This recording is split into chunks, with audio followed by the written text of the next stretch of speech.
Let's begin.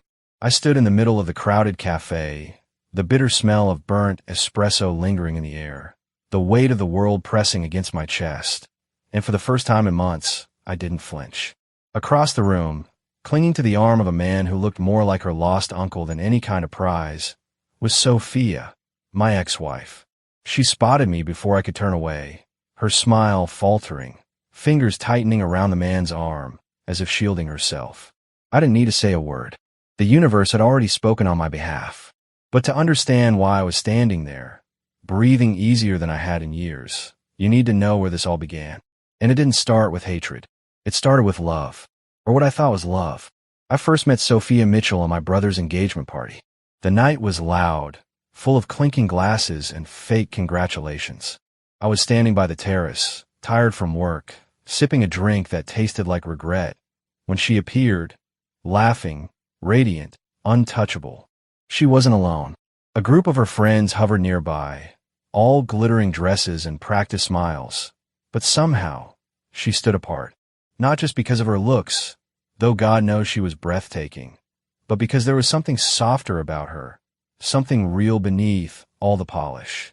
We talked, then we laughed, and then, without really planning it, we started seeing each other. Sophia was a whirlwind. She made every day feel urgent and beautiful. She believed in grand gestures and whispered dreams at 2 a.m., in stolen kisses behind grocery store aisles, in promises that sounded eternal under streetlights. I was a simple man. Work hard, stay loyal, build a future brick by brick. But with Sophia, life wasn't about bricks. It was about fire, about burning so brightly that you didn't worry about what came after. Maybe that should have been the first warning. We dated for 3 years before marriage even came up. I wanted stability first. A house, a future mapped out, a savings account that didn't make me panic every month. Sophia wanted adventure, but she also wanted security, at least the kind you could show off on Instagram. And when I got promoted to regional manager at a logistics firm, bringing in a paycheck that could finally afford her the house with the glass balcony and the imported kitchen, she said yes. We were married under a sky that threatened rain, but never followed through. Maybe that was symbolic too. The first 6 months were perfect on the surface. I worked. She decorated the house. We hosted dinner parties where she beamed like a queen, showing off our furniture, our custom light fixtures, our matching dinnerware. Behind closed doors, though, something felt off. Sophia grew restless. The novelty of being a wife faded. Meanwhile, my job demanded more. Long hours, business trips, late-night calls. But I told myself it was temporary. Just a few more months, a year at most. And then I'd climb high enough to slow down, breathe, give her everything she dreamed of. I thought she'd understand. She didn't. It started with small things, the distant glances, the clipped answers. Then came the accusations. You're never here. You care more about spreadsheets than about me. Maybe if I were one of your clients, you'd actually listen to me. I apologized 100 different ways. Try to be better. Try to bring home flowers, plan date nights. But nothing was ever enough. Her smiles became rare, brittle things that cracked at the slightest touch. And still, I didn't see it coming. One night, after a red-eye flight and a missed anniversary dinner, I came home to an empty house. No note, no apology, just a half-finished bottle of wine on the counter and a cold silence that felt heavier than any slammed door. Hours later, she stumbled in, laughing too loudly, her perfume replaced by something sharper, something foreign. Where have you been? I asked. Her mascara was smudged, but her smile was razor sharp. Maybe if you were around, you'd know, she said, tossing her bag onto the sofa like it was just another night. That was the beginning of the end. I just hadn't admitted it yet. I could have confronted her that night, could have demanded answers, ripped the truth out of her lies with my bare hands. But I didn't. Not because I was weak, because I still, stupidly, wanted to believe there was something left worth saving. Instead, I told myself it was a phase. Stress, loneliness, excuses lined up like dominoes in my mind, each one easier to tip over than face the real picture standing right in front of me. But reality has a nasty habit of slamming the door right when you're pretending it's still open. 2 weeks later, while I was on a business trip to Dallas, I got a message from a number I didn't recognize. You deserve to know. She's not who you think she is. Attached was a video. I didn't want to open it. I knew deep in my gut that once I saw whatever was inside, there would be no pretending anymore. But curiosity and pain are twin blades. They both cut whether you move forward or not. I pressed play. There she was. Sophia. At a bar. Sitting far too close to a man I didn't recognize. His hand on her thigh. Her laugh. That same laugh she used to save for me. Now spilling out for a stranger. My stomach twisted, bile rising to my throat, my fists clenching the hotel bedsheets until my knuckles went white. There was no room for denial anymore. She wasn't lonely. She wasn't lost. She was done. She just hadn't bothered to tell me yet. When I got home 3 days later, suitcase still in the car, heart still somewhere back in that hotel room, I found her in the kitchen making coffee like nothing had changed. "Hey, babe," she said, tossing me a glance over her shoulder. "Good trip." I stared at her, at the casual cruelty of it, at the way betrayal wore her face so easily now. "Yeah," I said, voice like gravel. Really opened my eyes. She smiled, misunderstanding, and went back to scrolling through her phone. That night, I didn't sleep. I sat in the dark, planning, not just how to leave, how to end this the right way. If Sophia thought she was walking out of her marriage with everything, the house, the money, the reputation, she was about to learn that storms don't give warnings. They just destroy. The next morning, I quietly began gathering everything I needed. Financial records, private investigator contacts, evidence, proof. I wasn't just filing for divorce. I was building a case so airtight that not even her crocodile tears could slip through the cracks. And while I worked, I watched. I watched her sneak out for her yoga classes. I watched the way she hid her phone when I walked into the room. I watched her live in our home like it was already hers alone. It hurt. God, it hurt. But hurt is fuel, and I was about to burn it into something much stronger. 2 months later, when I finally confronted her, it wasn't with shouting or rage. It was with cold precision. We were sitting in the living room. Sophia scrolling through vacation rentals on her tablet, planning a trip no doubt meant for her, and the man whose cologne I had started to recognize. I slid a folder across the coffee table. Bank statements, photos, call logs. Her fingers froze over the screen. Her head lifted slowly, confusion morphing into panic as she realized what she was looking at. "You've been busy," she said finally, voice flat. "So have you," I said. And I smiled, really smiled, for the first time in months. She tried. Oh, how she tried. First denial, then anger, then tears. She threw every weapon she had at me. "You're abandoning me. You're ruining everything. You're just bitter because you couldn't satisfy me." Each word hit like a pebble thrown at a mountain. I didn't flinch. I didn't rise. I didn't fight. I stood. I picked up the divorce papers, ready, waiting signed, and I left them on the table in front of her. "By the way," I said as I reached the door, "you might want to find a new place to live. This house, it's in my name. Always was." The look on her face, that mixture of shock, rage, and sudden helplessness, is something I'll carry with me like a trophy for the rest of my life. She thought she was the storm, but she forgot. I was the one who learned to dance in the rain. The days after I served her the papers were a blur, a storm of phone calls, lawyer meetings, accusations thrown like knives through late-night text messages. Sophia didn't go quietly. No, she fought like a cornered animal, desperate to claw back the life she thought she was entitled to. She filed motions, contested every clause, demanded things she knew she had no right to. And through it all, she still played the victim. To her friends, to her family, maybe even to herself. She abandoned me emotionally. She sobbed during one mediation session, dabbing dry eyes with tissues she didn't need. He chose work over love. I had no choice but to find comfort elsewhere. The lies rolled off her tongue so easily. I wondered if she even remembered the truth anymore. But it didn't matter, because the evidence I had was strong enough to slice through every performance she gave. By the third court appearance, Sophia's new boyfriend, the man she had gambled our marriage for, finally showed his face. A wiry, balding guy named Curtis who wore suits 2 sizes too big and cologne so thick it clung to the courtroom walls. He sat in the back, arms crossed, smirking like he was untouchable. I barely spared him a glance. He wasn't a threat. He was just a final punchline in a joke that wasn't funny anymore.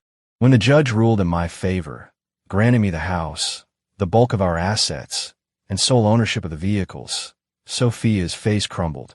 The world she had envisioned, vacations, luxury, brunches paid for by my hard work, evaporated in an instant. Curtis didn't even stand up to console her. He just looked away, pretending not to notice the woman he was supposed to love falling apart in front of him. It was poetic, brutal, and completely deserved. In the weeks that followed, I rebuilt my life piece by piece. It wasn't easy. The house felt empty without the sound of another heartbeat in the next room. Sundays stretched long and lonely, no longer filled with brunches or lazy movie marathons. I missed the idea of a future more than I missed Sophia herself. But loneliness is just a pit stop. It isn't the end. And slowly, painfully, I started to fill the spaces she had left behind. Not with other people, but with myself. With hobbies I had abandoned. With dreams I had shelved. With quiet mornings and long runs and messy attempts at cooking that usually ended with smoke alarms blaring. I found parts of myself that I hadn't even realized were missing. And each time I did, it felt like pulling a thorn from my skin. Then, just as the bruises on my heart were starting to fade, life tossed me a reminder of how far I had come. I was at the hardware store, picking out paint samples for the guest room, when I heard my name. Daniel. I turned, and there she was. Sophia. Only she wasn't the Sophia I remembered. Her once pristine hair hung limp and unwashed. Her designer clothes were swapped for wrinkled jeans and a faded sweatshirt.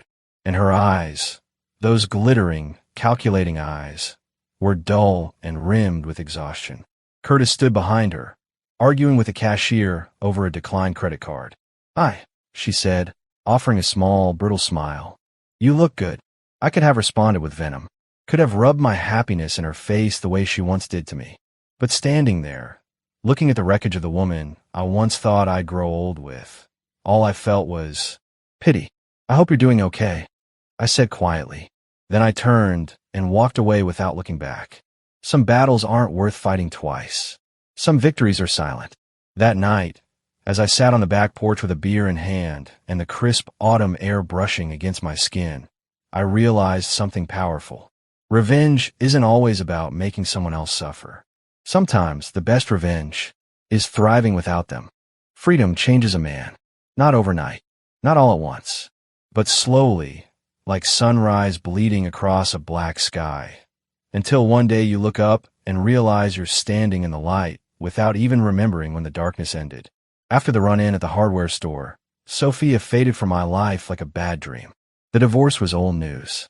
The anger had cooled into apathy. The pain had hardened into something like wisdom. I wasn't just surviving anymore. I was living. Finally, I took a new job offer, a regional director position that didn't demand endless travel or sleepless nights in lonely hotels. It paid better too. And more importantly, it let me be present. For myself. For my future. I started volunteering weekends at a local community center, fixing up bicycles for kids who couldn't afford them. It wasn't glamorous. It wasn't flashy. But it mattered. It reminded me that I wasn't just what Sophia had made me feel. A paycheck. A disappointment. A burden. I was a builder. A healer. A man worth more than what someone else's broken heart said about him. One Saturday, after finishing repairs on a battered blue bike with a crooked front wheel, a woman approached me. Wavy chestnut hair, sharp green eyes, jeans splattered with paint, like she belonged to the world, not to anyone's expectations of it. "You're good with your hands," she said, smiling. I laughed, wiping grease from my palms. Spent most of my life fixing things people thought were broken. She introduced herself as Elise, an art teacher, a dreamer, a survivor of her own storm, though she didn't tell me that part yet. We talked, first about bicycles, then about books, then about life. And for the first time in what felt like forever, I wasn't measuring my words. I wasn't walking on glass. I wasn't waiting for the other shoe to drop. I was just existing, and it was enough. Over the next few weeks, Elise and I fell into an easy rhythm. Coffee dates that stretched into twilight walks. Conversations that wandered through dreams, fears, old wounds, new hopes. She never asked for more than I could give. She never made me feel like love was a competition I was destined to lose. Instead, she offered me a hand, not to pull me out of the past, but to walk beside me into something new. One evening, as we sat on the hood of my truck, watching the stars blink awake one by one, she asked, "Do you ever miss her?" I thought about it. Really thought. "I miss who I thought she was," I said finally. "But I don't miss who she really turned out to be." At least didn't press for more. She just nodded, leaning her head against my shoulder, her warmth chasing away the last lingering chills of memory. Meanwhile, rumors about Sophia trickled back to me through mutual acquaintances. Curtis had left her, took what little money they had and disappeared without warning. Left her drowning in debts, bad credit, and eviction notices. She had tried to sue him, but he was a ghost now. No forwarding address, no assets to seize, no promises left to break. Last I heard, she was back living with her parents, working nights at a diner off the highway, barely scraping by. The girl who once measured love in luxury handbags and imported vacations was now measuring her worth in tips and cigarette breaks. Some nights, I'd wonder if I should feel vindicated, if I should raise a glass to karma and toast to the wreckage she had made of herself. But the truth was simpler. I didn't care enough to celebrate. She wasn't my problem anymore. She was just a chapter. When I had finished, closed, and left gathering dust on a shelf I never intended to visit again. Elise was my story now. New ink, new pages, new beginning. And for once, I wasn't afraid to turn the page. 6 months later, on a crisp December morning, I received an invitation. It was tucked between bills and Christmas cards. Plain white envelope, no return address. Curious, I slid my thumb under the seal and pulled out a thick cardstock invitation. "You are cordially invited to the grand reopening of Magnolia Place Event Center, hosted by Sophia Mitchell." I stared at it, stunned. Magnolia Place, the old banquet hall downtown, had been abandoned for years. A relic, a money pit. If Sophia had somehow gotten her hands on it, it could only mean one thing: a desperate gamble. She was trying to climb back into the world she had fallen out of, trying to paint over her broken life with fresh, cheap gloss. For a moment, I considered tossing the invitation straight into the trash. But something inside me, a spark of something sharper, something earned, whispered otherwise. I would go. Not for her. For me. Not to rub it in. Not to gloat. But to stand there, living, breathing proof that no matter how many knives she had thrown, I hadn't just survived. I had thrived. The night of the reopening, I walked into Magnolia Place wearing a tailored charcoal suit and confidence stitched into every step. The hall was half empty, the air thick with the scent of desperation masked under cheap floral sprays. The walls, hastily repainted, still bore the cracks of neglect. The chandeliers flickered like they knew the place wasn't meant to shine anymore. And there she was, Sophia, dressed in a tight emerald gown, makeup layered so heavily it cracked at the edges of her forced smile. She spotted me instantly, froze for heartbeat. I watched her eyes flicker, recognition, regret, rage, a storm she couldn't control. Curtis wasn't by her side. No new Prince Charming waiting in the wings. Just her, alone, fighting a losing battle against time, against failure, against the reality she had carved with her own selfish hands. I moved through the crowd, exchanging polite nods with strangers, feeling no anger, no bitterness, just a calm, deep certainty. I had won, not because I crushed her, not because she had fallen, but because I had risen, because I had taken every wound she left and built something stronger. My peace, my happiness, my freedom. She approached me later, drink trembling in her hand, voice syrupy sweet but brittle underneath. "Daniel, it's so good to see you," she said, the words clinging to her teeth like something sour. "You too, Sophia," I replied smoothly, offering a smile that didn't reach my eyes. There was an awkward pause, heavy, pregnant with the things neither of us dared to say out loud. She gestured vaguely at the room. "It's a work in progress," she said, trying to sound proud, trying to salvage dignity from the ruins. "It always is," I said quietly, and I meant it.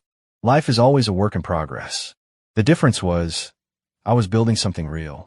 She was just papering over cracks. As I turned to leave, she reached out, fingers brushing my sleeve. "Daniel, wait." I paused. arching an eyebrow. Her mask cracked then, just for a second. I saw it. The panic, the loneliness, the ache for something she had once had and thrown away. I never meant to hurt you, she whispered, voice hoarse with unshed tears. I looked at her, really looked, and saw a woman drowning in the wreckage of her own choices. And for the first time, I felt no anger, no desire for revenge, only clarity. I know, I said, and then, gently, but you did. I smiled, a real smile this time, not out of cruelty, but because I had finally, truly let her go. You take care of yourself, Sophia, I said. And I meant that too. Because forgiveness isn't for the other person. It's for yourself. It's the final lock on a door you never have to walk through again. I stepped out into the cold night air, the stars wheeling overhead like silent witnesses. My breath curled in the darkness, alive, free, and waiting by the curb, leaning casually against her car, was Elise, arms folded, smiling that soft, knowing smile that had pulled me back into the light months ago. How'd it go? She asked as I approached. I shrugged, slipping my hand into hers. Exactly how it was supposed to. We drove away, the city lights blurring behind us. No regrets. No looking back. The past was over. The scars were healed. And ahead of me, waiting just beyond the curve of the road, was something I had almost forgotten how to believe in. A life worth living. A love worth trusting. A future that was finally, beautifully mine. The real victory wasn't in seeing Sophia fall. It was in learning how to stand again. Stronger. Wiser. Free.